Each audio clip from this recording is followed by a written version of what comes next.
நம்ம triple one rules பத்தி பார்த்துட்டு இருக்கிறோம். அது முதல் 2 ரூல்ஸ் நம்ம பார்த்துட்டோம். இன்னைக்கு 3வது ரூல்ஸ் பார்க்க போறோம். ஒரு சின்ன ஞாபகப்படுத்த ரீகேப் மாதிரி பாத்தீங்கன்னா, முதல் 2 ரூல்ஸ் நம்ம என்ன சொன்னோம்? காலையில எந்திரிச்ச உடனே இருக்கக்கூடிய ஒரு 1 ஹவரை வாட்ச் பண்ணுங்க, அவேர்னஸோட இருங்க அப்படின்னு சொன்னோம்.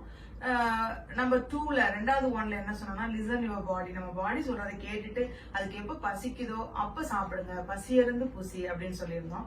இப்ப 3வது ரூல்ஸ், அதாவது ட்ரிபிள் ஒன் ரூல்ஸ்ல கடைசியா இருக்கக்கூடியது என்ன செய்யலாம். இந்த கடைசியா இருக்கக்கூடிய ரூல் அப்படிங்கிறது மறுபடியும் அதே 1 ஹவர் தான். ஏன் ட்ரிபிள் ஒன் வச்சேன்னா, மொத்தம் 24 மணி நேரம் நம்ம எல்லாருக்குமே இருக்கு. அதுல 3 1 மணி நேரங்களை நம்ம கவனத்தோட செய்ய போறோம் அப்படிங்கறதான், கவனிக்க போறோம் அப்படிங்கறதுதான். 3வது 1 மணி நேரம் நம்ம தூங்குறதுக்கு முன்னாடி, அதாவது தூங்குறதுக்கு 1 மணி நேரத்துக்கு முன்னாடி நம்ம என்னெல்லாம் செயல்கள் செய்யறோம், யார் கூட எல்லாம் பேசுறோம், எந்த மாதிரியான டாக் இருக்கு, இதெல்லாம் கொஞ்சம் நம்மளுடைய கவனத்துல அப்சர்வேஷன்ல வச்சுக்கிறது ரொம்ப நல்லது, மிக முக்கியமும் கூட. ஏன்னா தூங்குறதுக்கு முன்னாடி ஏற்படக்கூடிய தாட் ப்ராசஸ் தான் நம்மளுடைய ட்ரீமா வர்றதும், ஆழ் மனசுல போய் பதிஞ்சு என்னெல்லாம் பேசுறோமோ அதெல்லாம் ஃபியூச்சர்ல ரொம்ப நாளுக்கு அப்புறம் நடக்கிறதுக்கான வாய்ப்புகளாகவும் மனப்பதிவுகளாகவும் அது ஏற்படுது. அதனால அந்த மாதிரி விஷயங்களை கொஞ்சம் வாட்ச்ஃபுல்லா கவனிங்க அப்படின்னு சொல்றேன். எதுவுமே இதை பண்ணாதீங்க, நெகட்டிவா பேசாதீங்க, பாசிட்டிவா தான் பேசணும், இப்படி பண்ணுங்க, என்ன பண்ணணும் நான் சொல்ல வரல. நீங்க என்ன பண்றீங்களோ அதவே பண்ணிக்கிட்டே இருங்க, ஆனா அப்சர்வ் பண்ணுங்க அப்படின்னு சொல்றேன். ஒரு 1 மணி நேரம் கவனிச்சு பாருங்க. தூங்குறதுக்கு 10 மணிக்கு போறீங்கன்னா 9 to 10 நீங்க என்னெல்லாம் பேசுறீங்க, யார்கிட்டலாம் பேசுறீங்க, எந்த விதமான பேச்சுக்கள் உங்களுடைய வாழ்க்கையில இருக்கு, டே டு டே லைஃப்ல அப்படிங்கறத அப்சர்வ் பண்ணுங்கன்னு மட்டும்தான் சொல்றேன். ட்ரை பண்ணி பாருங்க. அது மட்டும் இல்ல, இன்னொரு இது, இந்த ட்ரிபிள் ஒன்ல 3வது 1ல 2வது பார்ட் என்ன செய்ய போறோம், 2 விஷயம் செய்ய போறோம். ஒண்ணு 1 மணி நேரத்துக்கு முன்னாடி நம்மளுடைய பேச்சுக்களை அப்சர்வ் பண்ண போறோம். 2வது என்ன செய்ய போறோம், நம்மளுடைய இரவு வேலை உணவை கவனிக்க போறோம். இது என்ன பெருசா கவனிக்கிறதுக்கு இருக்கு அப்படின்னு கேக்குறீங்க, புரியுது. இதுவரைக்கும் கவனிச்சுதான் நம்ம சாப்பிட்டுருப்போம்.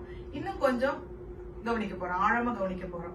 அதாவது ராத்திரி வேலையில சாலிட் ஃபுட் எடுத்துக்கிறது நம்ம ஃபுல்லா 100% சாலிட் ஃபுட் எடுத்துட்டு தூங்கணும்னா நமக்கு தொப்பை அதிகமாகிறதும் உடல் எடை கூடுறதும் வாய்ப்பு இருக்குன்னு சொல்றாங்க. அதுக்கு ஒரு ரேஷியோ பெரியவங்க சொல்லி வச்சிருக்காங்க அந்த காலத்திலேயே. அது என்னன்னு பாத்தீங்கன்னா, 50% சாலிட் ஃபுட் எடுத்துக்கலாம், 25% தண்ணி வாட்டர் குடிக்கணும் அப்படிங்கிறாங்க. மீதி 25% வெற்றிடமா காற்றுக்காக வெற்றிடமா அதை விடணும் அப்படின்னு தான் சொல்லியிருக்கிறாங்க. இந்த ரேஷியோ பயன்படுத்தி நம்ம அதை டெய்லி பழக்கத்தை கொண்டு வரும்போது, காலப்போக்குல 1 வாரம் 10 நாள் கண்டினியூஸா பழக்கத்துல கொண்டு வரும்போது காலையில ஏற்படக்கூடிய அந்த மலச்சிக்கல் இல்லாம போயிடும் அல்லது குறையும். கண்டிப்பா நீங்க கவனிச்சு பாத்தீங்கன்னா தெரியும். இதை ரெகுலரா ஃபாலோ பண்ணல.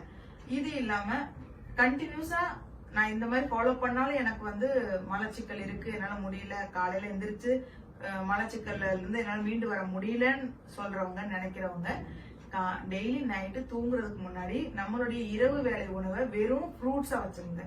பலகாரம் சொன்னாங்க இல்லையா, அது இல்லைங்க, பழ ஆகாரம், வெறும் பழங்கள் மட்டும் ஆகாரமா எடுத்துக்கிட்டு ஃப்ரூட்ஸை மட்டும் சாப்பிட்டுக்கிட்டு நம்ம தூங்கி பாருங்க. ஒரு ஒன் வீக் கண்டினியூஸா எடுத்தீங்கன்னா அடுத்த நாள் காலையில உங்களுக்கு நம்ம ஸ்டொமக் ரொம்ப ஃப்ரீயா இருக்கிறத ஃபீல் பண்ண முடியும். ட்ரை பண்ணி பாருங்க. இது எல்லாமே ஒரு டூல் தான். இந்த டூல் உங்க கையில இருக்கு. இப்போ ட்ரிபிள் ஒன் ரூல்ஸ் அப்படிங்கிற ஒரு டூல் உங்க கையில இருக்கு. யூஸ் பண்ணிக்க விருப்பம் இருக்கவங்க யூஸ் பண்ணிக்கலாம், விருப்பம் இல்லாதவங்க அதை யூஸ் பண்ண வேண்டாம். அப்புறம் இந்த 1 ஹவருக்கு முன்னாடி நம்ம என்னெல்லாம் பேசுறோம், யார்கிட்டலாம் பேசுறோம் கவனிக்க சொன்ன மாதிரி, தூங்குறதுக்கு 1 ஹவருக்கு முன்னாடி கண்டிப்பா செல் எடுக்காதீங்க அப்படின்னு நான் சொல்ல மாட்டேன். ஏன்னா நம்ம சொன்னாலும் நிறைய பேர் இதுக்கு முன்னாடி கேட்டிருப்பீங்க, நீங்களும் நிறைய வீடியோஸ் பார்த்திருப்பீங்க. சொன்னாலும் நம்ம செய்வோமா, அதை நம்மளால இம்ப்ளிமெண்ட் பண்ண முடியுமாங்கிறது பெரிய கொஸ்டின் மார்க் தான். எடுக்க வேண்டாம்னு நான் சொல்லல. எப்படி உங்களுடைய செயல்களை மட்டும் கவனிங்க. நீங்க செய்யற செயல்கள் எப்பவும் போல செஞ்சுட்டே இருங்க, அதுல எதுவும் மாற்றங்கள் வேண்டாம்னு சொன்னோம். அதே மாதிரி தான் செல்லுக்கும். நீங்க செல்ல எடுக்கவே வேண்டாம்னு நான் சொல்ல மாட்டேன். செல்ல எடுங்க, எல்லாமே பண்ணுங்க, சர்ச் பண்ணுங்க, வாட்ஸ்அப் பண்ணுங்க, என்ன வேணாலும் பண்ணுங்க. ஆனா அந்த 1 ஹவருக்கு முன்னாடி மட்டும் நீங்க என்னெல்லாம் சர்ச் பண்ணோம் அப்படின்னா, கூகுள்ல செல் எடுத்துக்கோங்க. கூகுள்ல போயிட்டு நம்ம அதிகமா செல் யூஸ் பண்ணாலும், நைட் தூங்குறதுக்கு முன்னாடி செல் யூஸ் பண்ணாலும் நம்மளுடைய பிரெயின்ல என்னென்ன மாதிரியான பாதிப்புகள் ஏற்படுது, அதனுடைய பின் விளைவுகள் என்ன அப்படிங்கறத பத்தி கூகுள்ல சர்ச் பண்ணி பாருங்க. அதுக்கப்புறமும் செல்ல கண்டினியூஸா எடுக்கணுமா இல்லையாங்கிறது நீங்க முடிவு பண்ணிக்கோங்க. Decision is yours. அதனால எதுவுமே நான் வேண்டான்னு சொல்லல, எதையுமே மாத்திக்கிறீங்கன்னு நான் சொல்லல. உங்களுடைய ரொட்டீன் பழக்கத்திலேயே நமக்கு இருக்கிற 24 மணி நேரத்துல இந்த 3 மணி நேரத்தை அப்சர்வ் மட்டும் பண்ணி கவனத்துல கொண்டு வந்து கவனத்தோட இருந்தோம்னா கண்டிப்பா ஆரோக்கியமான வாழ்வும், இப்ப இருக்கிற ஆரோக்கியம் இன்னும் கொஞ்சம் டவுன் ஆகாம இருக்குங்கிறதுல சந்தேகமே இல்லை.